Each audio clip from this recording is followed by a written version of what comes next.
سيدنا وسندنا ومولانا محمدا عبده ورسوله صلى الله تبارك وتعالى عليه وسلم تسليما كثيرا كثيرا. أما بعد، فأعوذ بالله من الشيطان الرجيم. بسم الله الرحمن الرحيم. إنا نحن نزلنا الذكر وإنا له لحافظون. وقال تعالى في موضع آخر: إنا عرضنا الأمانة على السماوات والأرض والجبال فأبين أن يحملنها وأشفقن منها وحملها الإنسان إنه كان ظلوما جهولا. وقال تعالى في موضع آخر: لو أنزلنا هذا القرآن على جبل لرأيته خاشعا متصدعا من خشية الله وتلك الأمثال نضربها للناس لعلهم يتفكرون. صدق الله العظيم. وقال النبي صلى الله عليه وسلم: ما من شفيع أفضل منزلة عند الله تعالى من القرآن لا نبي ولا ملك ولا غيره، او كما قال علیہم الصلاۃ والتسلیم. ہر قسم کی تمام تعریفیں سزاوار ہوں اس خالق کائنات پر جو تمام جہانوں کا پالن ہار ہے. درود و سلام ہو ذات قدسی وشیم صاحب الجود والکرم تاجدار حرم نبی اکرم صلی اللہ علیہ وسلم پر اور آپ کی آل اور اولاد پر، تمام صحابہ پر، تابعین پر، تبع تابعین پر، متبعین پر، تمام اولیاء اللہ پر، اسی طریقے سے یہ سلسلہ چلتا رہے قیامت تک کے آنے والے تمام مسلمانوں پر. میرے محترم عزیز دوستوں، بزرگوں اور نوجوان ساتھیوں،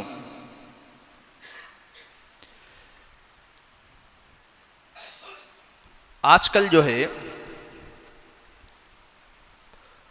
قرآن مجید سے تعلق، قرآن سے محبت، قرآن سے الفت، قرآن سے لگاؤ، یہ تقریباً ختم ہو گیا ہے. بہت زیادہ بچپن میں بچے کا یا لڑکی کا ایک قرآن ختم کر دیے اور قرآن ختم کرانے والے کو ہدیہ کر دیے، بس قصہ ختم ہو گیا. قرآن مجید پڑھنا، اسے کھولنا، اسے سمجھنا بہت کم، پوری مسجد میں 2-4 ملیں گے. ابھی رمضان کا مہینہ گزرا. رمضان کا اور قرآن کا تعلق ڈائریکٹ ہے، لیکن اس پورے مہینے میں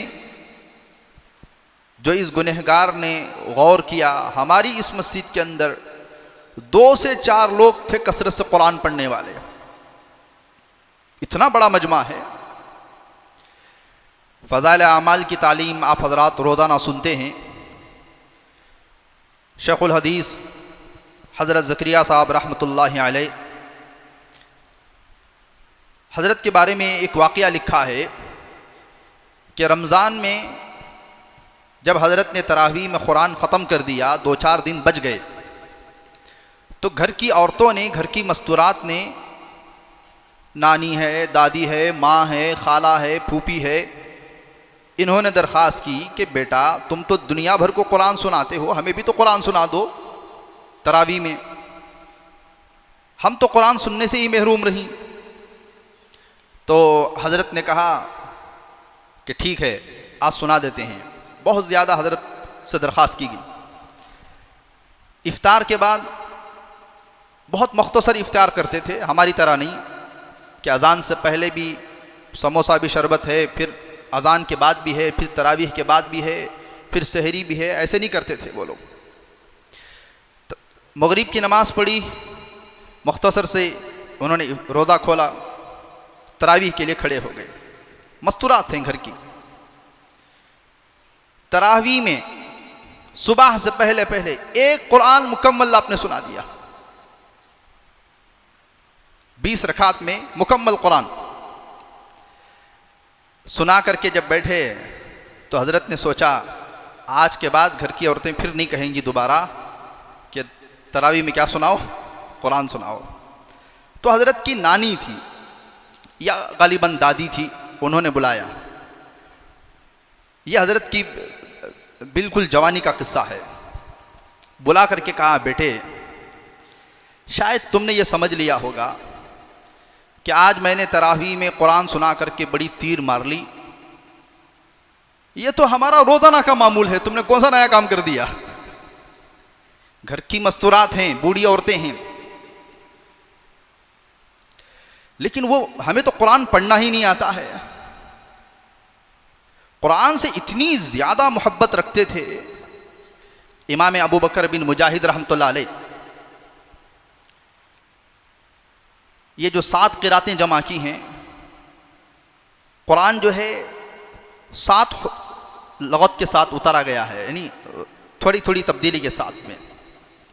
ان 7 کو اکٹھا کیا ہے امام ابو بکر بن مجاہد رحمۃ اللہ علیہ نے۔ تو ان کے ایک شاگرد نے حضرت کو خواب میں دیکھا، ابو بکر بن مجاہد رحمۃ اللہ علیہ، انباری ان کے شاگرد کا نام تھا۔ دیکھیے آپ حضرات بیان کو سنتے ہیں، میں دل سے یہ بات کہہ رہا ہوں، میں نے صرف اتنی بات پڑھی کہ ابو بکر بن مجاہد کو ان کے شاگرد نے خواب میں دیکھا۔ میرا مزاج ایسا ہے کہ میں نے ان کے شاگرد کا نام ڈھونڈنا تلاش کرنا شروع کیا ابھی، تو مجھے 30 منٹ سے 35 منٹ کس شاگرد نے خواب میں دیکھا تھا، انباری ان کا نام تھا، ابن الانباری، وہ نام تلاش کرنے میں مجھے آدھا گھنٹہ لگا تلاش کرنے میں۔ مزاج ہے، اپنا شوق ہے، ایک ذوق ہے۔ تو ابن الانباری نے خواب میں دیکھا ابو بکر بن مجاہد رحمۃ اللہ علیہ کو کہ وہ قبر میں قرآن پڑھ رہے ہیں۔ تو شاگرد نے سوال کیا کہ حضرت انسان کے مرنے کے بعد تو اعمال کا سلسلہ منقطع ہو جاتا ہے، بند ہو جاتا ہے، کوئی عمل مرنے کے بعد انسان نہیں کر سکتا ہے، اور آپ جو ہے قبر میں قرآن شریف کی تلاوت کر رہے ہیں۔ تو ابو بکر بن مجاہد رحمۃ اللہ علیہ، ابو بکر بن مجاہد البغدادی سب سے بڑے قاریوں میں، قراء میں ان کا شمار ہے۔ تو انہوں نے فرمایا کہ میں نے پوری زندگی بھر قرآن کی خدمت کی، قرآن کو پڑھتا رہا، پڑھاتا رہا، اس کی روایتوں کو جمع کرتا رہا۔ جب سے میں نے ہوش سنبھالا اس وقت سے ہر نماز کے بعد فوراً یا جب بھی مجھے کہیں مستجاب دعا کرنے کا موقع ملا، عرفات کے میدان میں موقع ملا، مزدلفہ میں موقع ملا، مدینے میں موقع ملا، یا حتیم میں موقع ملا، مطاف میں موقع ملا، جہاں موقع ملا، جیسے موقع ملا، جب بھی موقع ملا، میری زندگی کی سب سے جو اہم دعا میں نے ہوش سنبھالنے سے لے کر کے حتیٰ کہ جب روح نکلنے سے پہلے تک بھی میں نے جو دعا کی، وہ میں نے اللہ سے دعا کی کہ اے اللہ، عالم برزخ کا وقت بہت بڑا ہوتا ہے، قبر کا وقت بہت لمبا ہوتا ہے، تو مجھ پر ایک کرم کر دینا کہ قبر میں مجھے قرآن پڑھنے کی سہولت دے دینا۔ اللہ نے میری دعا کو قبول فرمایا۔ اب میں قبر میں قرآن پڑھتے رہتا ہوں یہاں تک کہ میرا حشر نہ ہو جائے۔ یہ قرآن سے محبت ہے۔ ایک بہت ہی باریک بات علماء نے لکھی ہے، میں اس بات کو آپ حضرات کے سامنے کہوں گا۔ احیاء العلوم میں امام غزالی علیہ الرحمہ نے جلد نمبر 1 صفحہ نمبر 330 پر یہ بات لکھی ہے۔ بات ذری گہرائی کی ہے، باریک بات ہے، آپ سنیں گے تو تعجب میں پڑیں گے۔ حضرت لکھتے ہیں جس طرح انسان کا جسم اس کی روح کے لیے لباس اور مکان ہے، ذرا پیچیدہ بات ہے، میں ٹہر ٹہر کر کے بولوں گا، جس طرح انسان کا جسم، یہ جسم اس کی روح کے لیے، انسان کی روح کے لیے ایک لباس ہے، ایک جگہ ہے ٹہرنے کی۔ اگر انسان کے جسم سے روح نکال دو تو ارے بھی اس خاکی جسم کا، اس فانی جسم کی کیا حیثیت؟ اصل چیز تو روح ہے، روح کے ٹہرنے کی جگہ، اس کا گھر، اس کا مکان جسم ہے۔ روح اگر نکل جائے یہ تو انسان کی کوئی ویلی نہیں۔ بھی میت کے پیر باندھ دیے جائیں، میت کو اٹھایا جائے، میت کو غسل دیا جائے، میت کو دفنا دیا جائے، میت کے گھر والے کہاں ہیں، میت کے ورثاء کہاں ہیں، نام بھی چھن جاتا ہے، تعظیم بھی چھن جاتی ہے، سب کچھ چھن جاتا ہے۔ تو حضرت لکھتے ہیں انسان کے جسم انسان کا جسم اس کی روح کے لیے لباس اور مکان ہے، اور روح کی تعظیم اور تکریم کی وجہ اس انسان کے جسم کی عظمت کرنے کی وجہ اس کی روح ہے۔ حضرت لکھتے ہیں اسی طرح قرآنی حروف، قرآن کے حروف، آواز بھی اس کی تعظیم کے لیے ہے۔ دراصل قرآن اللہ کا کلام اور اس کا نور ہے۔ میں اس کو آسان لفظوں میں سمجھاتا ہوں۔ جسم ہے، اصل چیز کیا ہے؟ روح ہے، ٹھیک ہے؟ اسی طریقے سے یہ جو قرآن ہم کھولتے ہیں، الف لام میم ذالک الکتاب لا ریب فیہ، ذال کاف زبر زیر پیش مد، یہ جسم ہیں، اس کی روح اللہ کا نور ہے، صفت ہے۔ اللہ نے اپنے نور کو، اپنی صفت کو ایک جسم کے طور پر، قرآن کے طور پر پیش کیا۔ بہت بڑی باریکی کی بات ہے۔ صرف اس ایک بات پر انسان غور کرے گا تو پھر انسان کا کلیجہ حلق تک آ جائے گا، اتنی زبردست اور گہری بات ہے۔ رسول اللہ صلی اللہ علیہ وسلم نے ارشاد فرمایا، کل قیامت کے دن ما من شفیع افضل منزلۃ عند اللہ تعالی من القرآن لا نبی ولا ملک ولا غیرہ۔ کل قیامت کے دن قرآن سے بڑھ کر کے انسان کے لیے کوئی سفارش کرنے والا نہیں ہے۔ آگے حدیث میں اللہ کے نبی نے فرمایا، نہ کوئی نبی، نہ کوئی فرشتہ، نہ کوئی اور۔ قرآن کو جو زندگی بھر پڑھتا رہا، قرآن سے جس کا زندگی بھر تعلق رہا، کل قیامت کے دن انسان جیسے ہی اٹھے گا قرآن اس کے ساتھ ساتھ میں ہوگا۔ ہر جگہ وہ اس کی سفارش کرے گا، قبر سے سفارش، فرشتے آئیں گے سوالات کرنے کے لیے، قرآن آئے گا، کیا بھی قصہ تمہارا؟ ہمیشہ ایک سیکیورٹی گارڈ ہے۔ پھر وہاں سے عرش کے نیچے لے جا کر کے سخت دھوپ میں کھڑا کرے گا قرآن۔ نہ کوئی نبی، نہ کوئی فرشتہ، اتنی مضبوط سفارش قرآن کی سفارش مانی جاتی ہے۔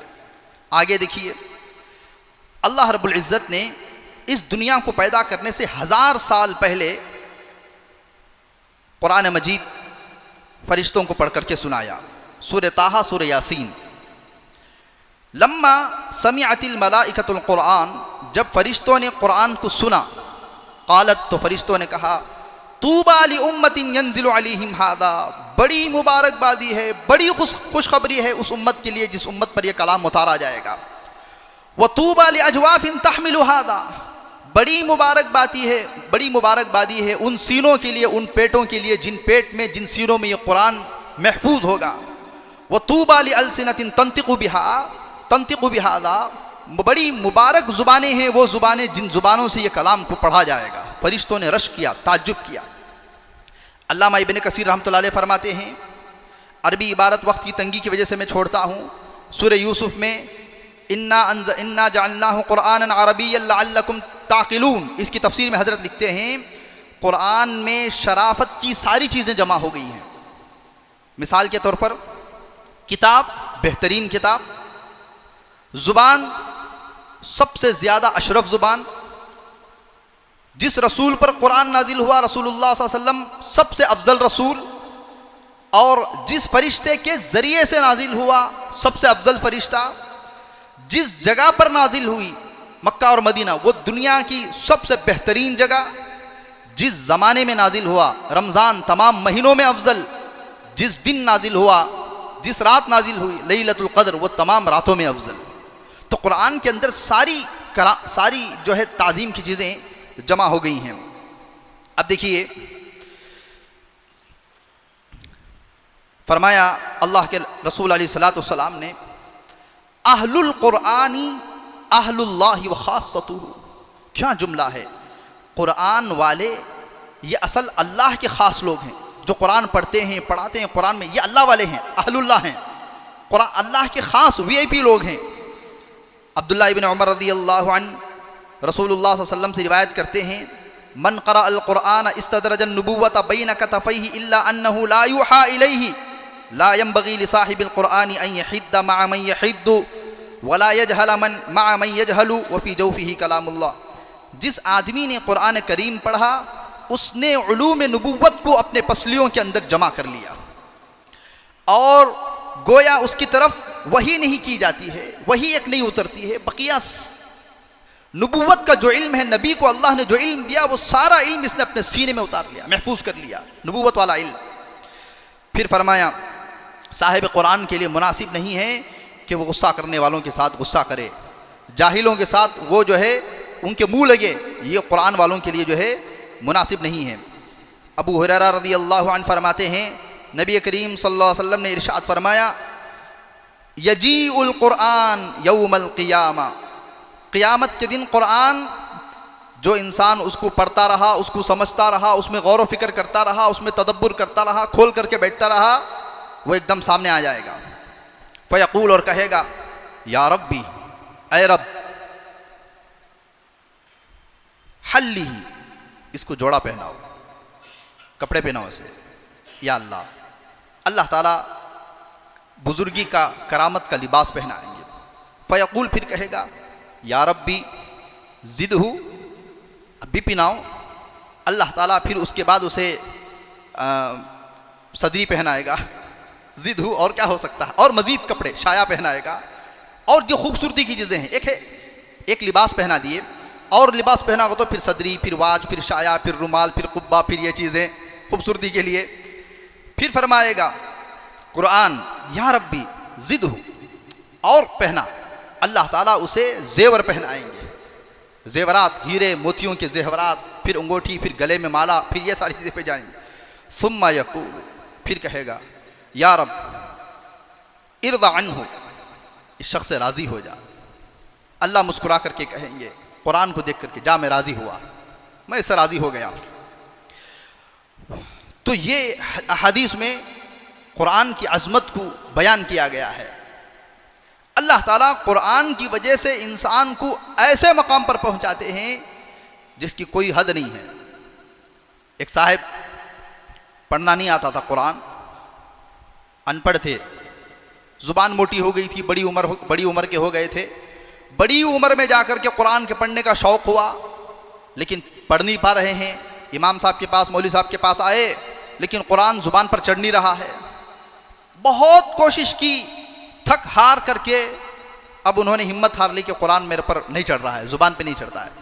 بعض لوگ ہوتے ہیں زبان موٹی ہوتی ہے، ہم نے دیکھا ہے، اللہ تعالیٰ ان لوگوں پر رحم فرمائے، کرم فرمائے، اس کلمہ تک زبان پر نہیں چڑھتا ہے، بڑی عمر ہونے کی وجہ سے، اللہ تعالیٰ رحم فرمائے۔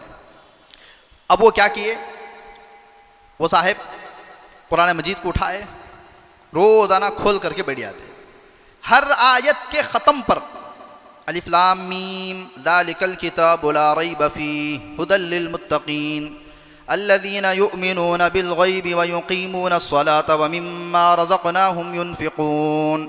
جہاں آیت ختم ہوتی ہے آنسو بہاتے، کہتے کہ اے اللہ مجھے پڑھنا نہیں آتا لیکن تو نے سچ فرمایا۔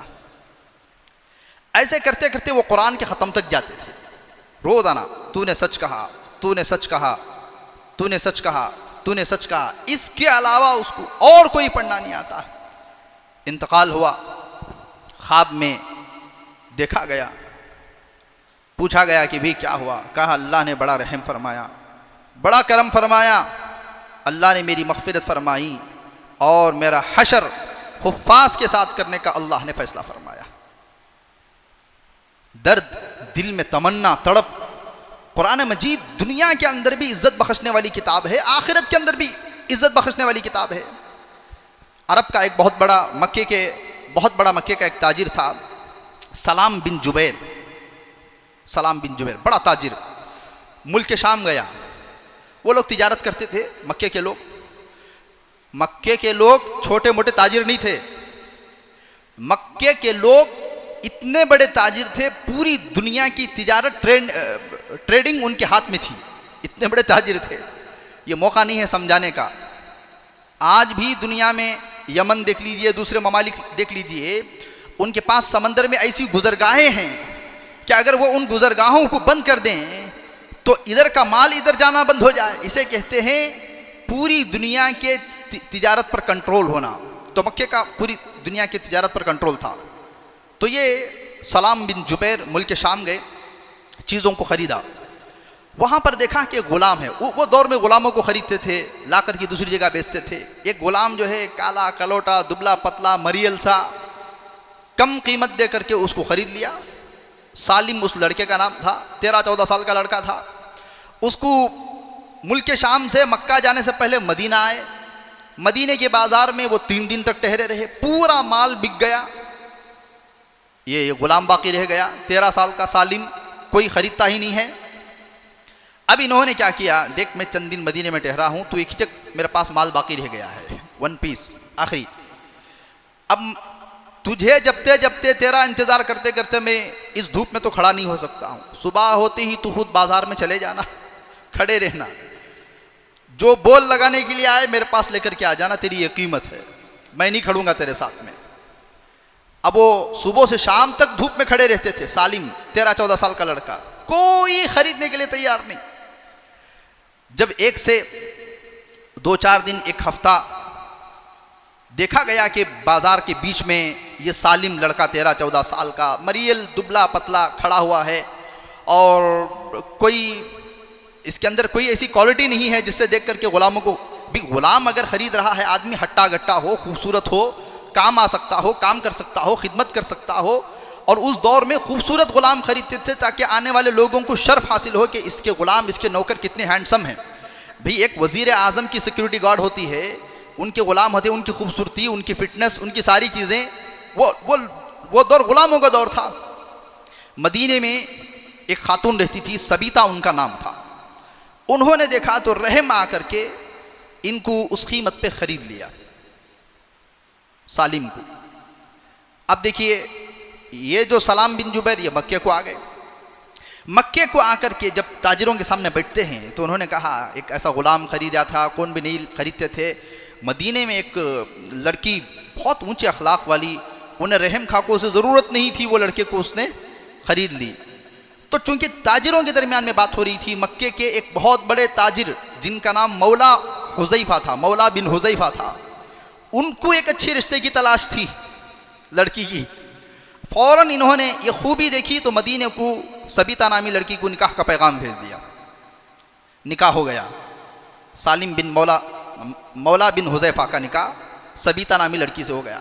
جب یہ مدینے سے گئی ہیں تو مکہ سالم بھی ساتھ ہو گئے، غلام بھی ساتھ ہو گئے۔ اچھا یہ مولا بن ابی حذیفہ، مولا ابی حذیفہ جو ہے، ابو حذیفہ نام تھا ان کا، مولا غلام کو کہتے ہیں۔ ابو حذیفہ جو ہے یہ خاص دوست تھے حضرت عثمان بن عفان رضی اللہ عنہ کے، داماد رسول کے۔ جب یہ نکاح کر کر کے مدینے میں داخل ہوئے تو دوست وہ گرمی کے ساتھ نہیں ملا، وہ جوش کے ساتھ نہیں ملا جو ہر وقت ملتے تھے۔ دوست او سلام کہاں گے، کیا قصہ، خیریت ہے، یہ جوش، یہ گرمی نہیں دکھی۔ تو ابو حذیفہ نے کہا بھئی دوست کیا ہو گیا، میرے سے ایسی کیا بات ہو گئی، بھئی تیرے چہرہ بھی اداس ہے اور تو پرانی گرمی پرانی جوش سے ملا بھی نہیں ہے، کہ وہ کیا قصہ، کیا بات ہو گئی۔ تو حضرت عثمان بن عفان نے کہا میں نے کلمہ پڑھ لیا ہے، میں کیسے برداشت کر سکتا ہوں کہ میرا دوست بغیر کلمے کے رہے۔ اتنی بات پر اتنی گہری دوستی تھی، کہا دوست چل میں بھی کلمہ پڑھتا ہوں۔ وہ بھی کلمہ پڑھ لیے، حضرت سبیتا نے بھی کلمہ پڑھا، سالم نے بھی کلمہ پڑھا، ہو گیا۔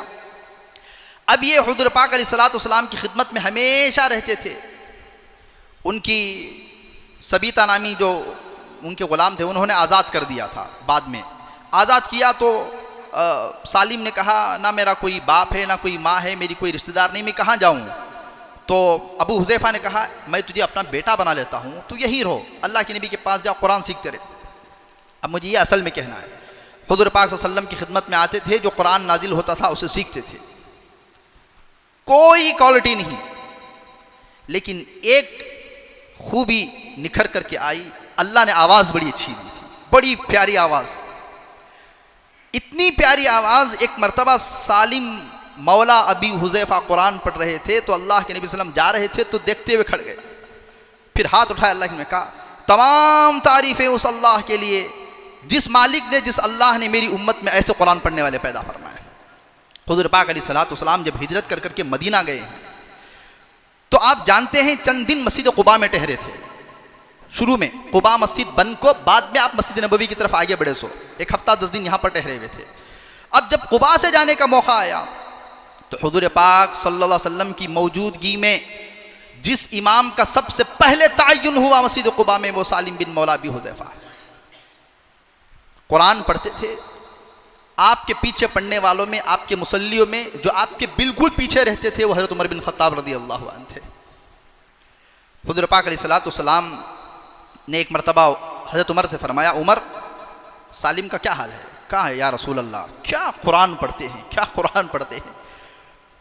تو اس وقت میں حضور پاک علیہ السلام نے عمر رضی اللہ عنہ سے فرمایا، عمر سالم کا جو دل ہے نا وہ دل پورا اللہ کی محبت سے بھرا ہوا ہے، اس دل میں ذرہ برابر بھی جگہ نہیں ہے۔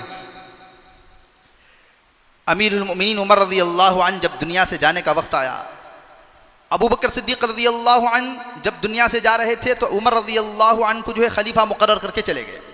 عمر رضی اللہ عنہ جب دنیا سے جا رہے تھے تو انہوں نے ایک شورا بنائی، ایک مشورہ کی جماعت بنائی کہ تم کوئی خلیفہ چن لینا، انتخاب کر لینا۔ اس وقت میں وہ مشورے کی جماعت بنانے سے پہلے عمر رضی اللہ عنہ نے ایک لمبی سانس کھینچی اور کہا کاش آج سالم مولا ابی حذیفہ زندہ ہوتے تو عمر کو اتنا سوچنے کی ضرورت نہ ہوتی، عمر انتقال سے پہلے ہی خلیفہ مقرر کر دیتا سالم بن مولا ابی حذیفہ۔ اتنی بڑی شخصیت تھی۔ پہلا دور دیکھیں کوئی خریدنے کے لیے تیار نہیں، لیکن یہ قرآن کی برکت، یہ قرآن کی عظمت اللہ تعالیٰ ایسے آسمانوں پر پہنچاتا ہے نیچے گرے پڑے لوگوں کو جس کی کوئی جو ہے اس کو اندازہ نہیں لگایا جا سکتا ہے۔ ایک اور واقعہ میں آپ حضرات کے سامنے فرماؤں، امام حمزہ رحمۃ اللہ علیہ قرأت کے بڑے اماموں میں سے ہیں، امام ورش رحمۃ اللہ علیہ 1200 سال کے بعد، ان کے انتقال کے 12 دن بعد نہیں، 12 مہینوں کے بعد نہیں، 1200 سال کے بعد ان کی قبر کی منتقلی کسی وجہ سے آ گئی، قبر کو منتقل کرنا پڑا ان کی، مٹی گر گئی تھی، پھر پانی آ گیا تھا۔ جب قبر کو کھولا گیا تو دیکھا گیا کہ ان کا کفن تک میلا نہیں تھا۔ یہ قاری صاحب تھے۔ اب حدیث سنیے، فرمایا اللہ کے رسول علیہ السلام نے جس چمڑے کے اندر، جس کے اندر قرآن ہو، اللہ تعالیٰ کی حدیث ہے، اللہ تعالیٰ کہتا ہے مٹی کو جیسے ہی حافظ قرآن کو یا قرآن کے علماء نے فرمایا قرآن کو اگر کوئی ناظرہ بھی کثرت سے پڑھتا ہے، کثرت سے پڑھنے والا، علماء نے فرمایا اس حدیث کی تشریح میں مٹی کے اندر رکھا جاتا ہے، اس سے پہلے کہ منکر نکیر آئیں اللہ تعالیٰ اس مٹی سے کہتا ہے خبردار اس کو نہیں کھانا۔ وہ مٹی کہتی ہے اے اللہ کیف آکلہ، میں اس کو کیسے کھاؤں جبکہ قرآن، تیرا قرآن اس کے سینے میں موجود ہے۔ اسی وجہ سے علماء نے لکھا ہے قسم خدا کی عزت و جلال کی، اگر کسی کے سینے میں قرآن ہے 1000 سال بعد بھی اس کی قبر کھولی جائے اس کے کفن بھی میلا نہیں ہوا ہوگا۔ یہ قرآن کی برکت ہے، یہ اللہ رب العزت نے۔ اب اس کے اور آگے آئیے، اللہ تعالیٰ مولانا فضل الرحمان گنج مراد آبادی رحمۃ اللہ علیہ کہتے ہیں قرآن میں اللہ نے ایسی چاشنی، ایسی لذت رکھی ہے جو جنت کی حوروں میں، جنت کے معقولات میں، جنت کی پینے کی چیزوں میں اللہ نے وہ لذت نہیں رکھی ہے۔ اس کے آگے دیکھیے، دعوان ابن علی البغدادی، یہ واقعہ علامہ ابن جریر نے اپنی کتاب میں لکھا ہے۔ دعوان ابن علی البغدادی بہت بڑے عالم، بہت بڑے قاری گزرے ہیں۔ حضرت کے شاگرد گزرے ہیں عبداللہ الجبائی۔ عبداللہ الجبائی نے اپنے شیخ، اپنے استاد دعوان ابن علی البغدادی کو خواب میں دیکھا جمعے کے دن کہ دمشق کی جامعہ اموی میں، مسجد کا نام ہے جامعہ اموی، دمشق کی جامعہ اموی کے لیے نماز پڑھنے کے لیے جا رہے ہیں شیخ صاحب، استاد صاحب۔ عبداللہ الجبائی کا بھی ہاتھ پکڑ لیا جاتے جاتے، تو عبداللہ الجبائی شاگرد اپنے استاد سے خواب میں دیکھ رہے ہیں کہ جمعے کی نماز کے لیے دمشق کی جامعہ اموی کو چلتے چلتے وہ حضرت سے پوچھ رہے ہیں کہ حضرت آپ کا کیا ہوا؟ تو حضرت نے فرمایا انتقال ہوئے 1 مہینہ ہو گیا، 1 مہینہ ہی ہوا تھا، اس 1 مہینے میں اللہ نے مجھے 50 مرتبہ اپنا دیدار کروایا۔ پھر فرمایا دعوان ابن علی البغدادی نے کہ 50 مرتبہ اللہ تعالیٰ بلاتا، دعوان کیا کر کے آئے ہو؟ میں اللہ سے کہتا اللہ قرآن پڑھتے پڑھتے، قرآن پڑھاتے پڑھاتے زندگی گزار دی. اتنا ہی ہے اللہ تعالیٰ ہر بار کہتا انا عطا واللہ، انا عطا واللہ، میں تمہارا ولی ہوں، میں تمہارا وکیل ہوں، تمہیں گھبرانے کی ضرورت نہیں، جاؤ جاؤ جاؤ، انا عطا واللہ. 50 مرتبہ اللہ نے انتقال کے بعد 1 مہینے میں دیدار عطا فرمائی تھی.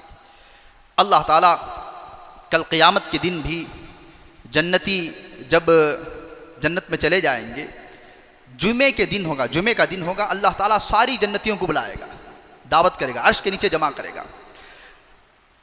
سب سے پہلے فرشتوں کو کہے گا کہ بھی ان کو جوڑے پہناؤ. فرشتے جوڑے پہنائیں گے. جوڑے کیسے پہنائیں گے؟ اللہ کہے گا، بس جوڑے بدل جائیں گے. وہ کیا بھی کاڑ کو نکال کو پھر پہننے کی ضرورت نہیں ہے. پھر اللہ تعالیٰ کہے گا کہ دسترخوان لگواؤ. دسترخوان لگایا جائے گا. پھر فرشتے کھلائیں گے، پلائیں گے دال دال کر کے. یہ اللہ کی دعوت ہوگی، اللہ بیٹھا ہوا ہوگا. اس کے بعد جو ہے جب جنتی کھانے پینے سے فارغ ہو جائیں گے، اللہ تعالیٰ جنت کی حوروں سے کہے گا کہ ان کو، جنتیوں کو گانا گا کر کے سنانا. وہ یہاں کی طرح گانے نہیں ہوں گے، وہاں جنت کے درختوں سے میوزک پیدا ہوگی، پھر جنت کی حوریں گائیں گی جنتیوں کے سامنے، بڑا مزہ لیں گے. جب جنت کی حوریں گا کر کے ختم ہو جائیں گی تو اللہ تعالیٰ حضرت داؤد کو بلائے گا. اللہ تعالیٰ حضرت داؤد کو بہترین آواز عطا فرمائی تھی. 70 لہجوں میں آپ قرآن پڑھتے تھے. حضرت داؤد علیہ السلام زبور کی تلاوت کرتے تھے. لکھا ہے پہاڑ ڈلتے تھے. دنیا کی بات کہہ رہا ہوں میں. جب حضرت داؤد زبور پڑھتے تھے تو پہاڑ ڈلتے تھے. اگر آپ پہاڑوں کو رلانا چاہتے تو ان کی سسکیاں نکال کر کے ان کے آنسو نکالتے تھے. عوام کھڑے ہو کر کے دیکھتی تھی. پرندے ٹھہر جاتے تھے. ایک مرتبہ آپ نے سمندر کے کنارے زبور کی تلاوت فرمائی، سمندر کی لہریں رک گئی. اتنی اللہ رب العزت نے بہترین خوبصورت آواز دی تھی حضرت داؤد. حضرت داؤد پھر زبور کی تلاوت فرمائیں گے. 200 سال تک مدہوش رہیں گے جنتی.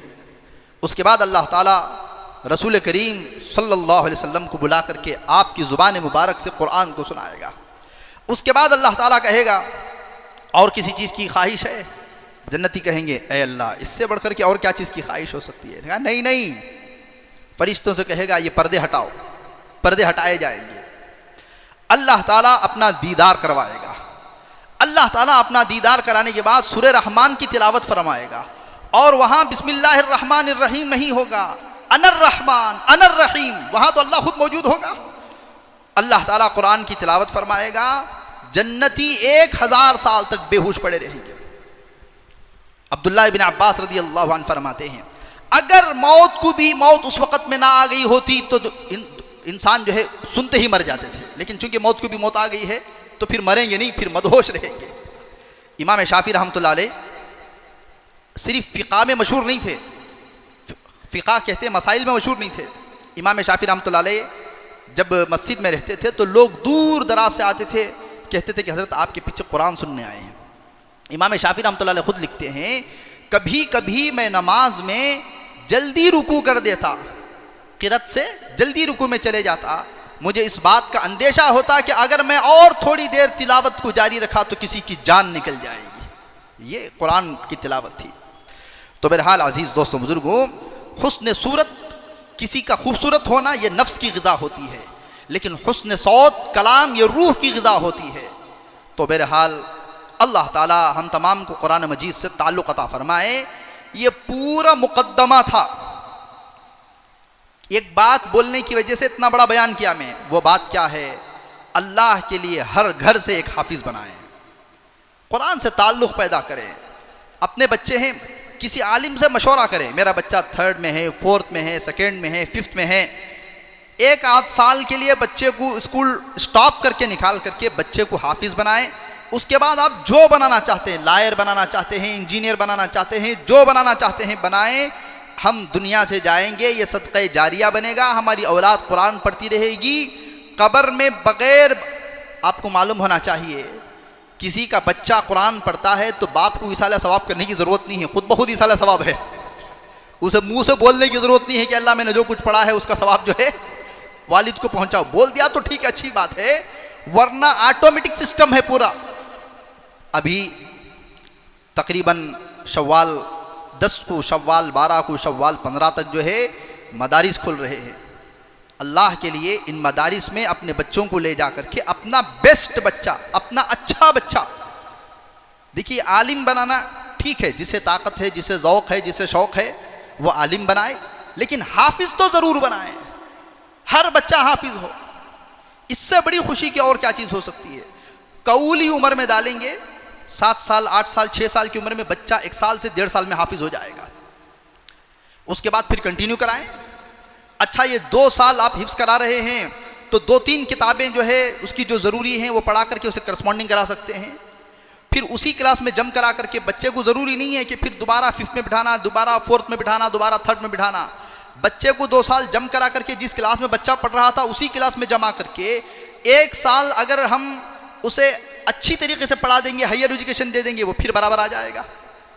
تو اس وجہ سے میری درخواست آپ حضرات سے یہ ہے، یہاں پر جتنے حضرات آئے ہوئے ہیں آج یہ طے کریں ہر گھر میں ایک بچہ حافظ ہوگا، کسی کا پوتا ہوگا، کسی کا بیٹا ہوگا، کسی کا نواسا ہوگا، حافظ ہم ضرور بنائیں گے۔ کل قیامت کے دن اللہ تعالی حافظ قرآن 10 لوگوں کی سفارش کرے گا، وہ جنت میں لے جائے گا۔ سفارش کیسی معلوم؟ جب تک دادا، جب تک نانا، جب تک دادی، جب تک بابا، جب تک اماں جنت میں نہیں جائیں گے، حافظ قرآن بھی جنت میں نہیں جائے گا، کھڑا رہے گا، اے اللہ میں نہیں جاؤں گا، میرا حق مجھے تو دے، تو بولا ہے نا میں سفارش قبول کر دوں گا۔ تو اللہ تعالیٰ ایسے 10 لوگوں کی سفارش جن کو خدا نہ خواستہ جہنم واجب ہو گئی تھی، دادا پہلے ہی سے نیک ہے تو وہ جنتی ہے، دادا پہلے ہی سے حافظ ہے تو وہ بھی جنتی ہے، ایسے 10 لوگ جن کو جہنم واجب ہو گئی تھی، حافظ قرآن آگے بڑھ کر کے ایسی سفارش فرمائے گا۔ تو میری تقریر کی وجہ یہی ہے، آج کل قرآن سے تعلق بہت ختم ہو گیا ہے۔ رمضان کے مہینے میں کوئی گھسیٹتے کوئی کسی طریقے سے قرآن پڑھ رہے ہیں، ایسی بات نہیں ہے۔ قرآن بہترین انداز سے پڑھنا چاہیے، بچوں کو جو ہے ہم قرآن پڑھائیں، قرآن سے ان کا تعلق مضبوط کریں، اللہ تعالیٰ دنیا میں بھی ترقی دے گا، آخرت میں بھی ترقی دے گا۔ آخری بات ایک سائنس کے اعتبار سے بات کہہ کر کے میں اپنی بات کو ختم کر دوں گا، تجربے کی بات ہے، 2-4 منٹ زیادہ ہو رہے ہیں، تجربے کی بات ہے۔ تجربے کی بات کیا ہے؟ بچہ اگر حافظ قرآن بن گیا نہیں، اس کا میموری لیول بھی بڑھ جائے گا، میموری پاور بھی بڑھ جائے گا۔ اس کے بعد وہ اگر اسکول کو گیا ہے، جتنے بچے حافظ قرآن بن کر کے اسکول گئے ہیں سب آؤٹ اسٹینڈنگ ہیں، اچھے نمبرات، 98%، 97%، 99%۔ کیوں؟ جو پورے کلام کو یاد کر لیا، اسے اتنے لسان یاد کرنے کیا مشکل اسے؟ جس نے 6666 آیتیں یاد کر لی اپنے دماغ میں، میموری پاور بھی بڑھ جاتا ہے، بچہ دنیا میں بھی ترقی کرتا ہے، آخرت میں بھی ترقی کرتا ہے۔ اللہ تعالی ہم تمام کو کہنے سننے سے عمل کرنے کی توفیق عطا فرمائے۔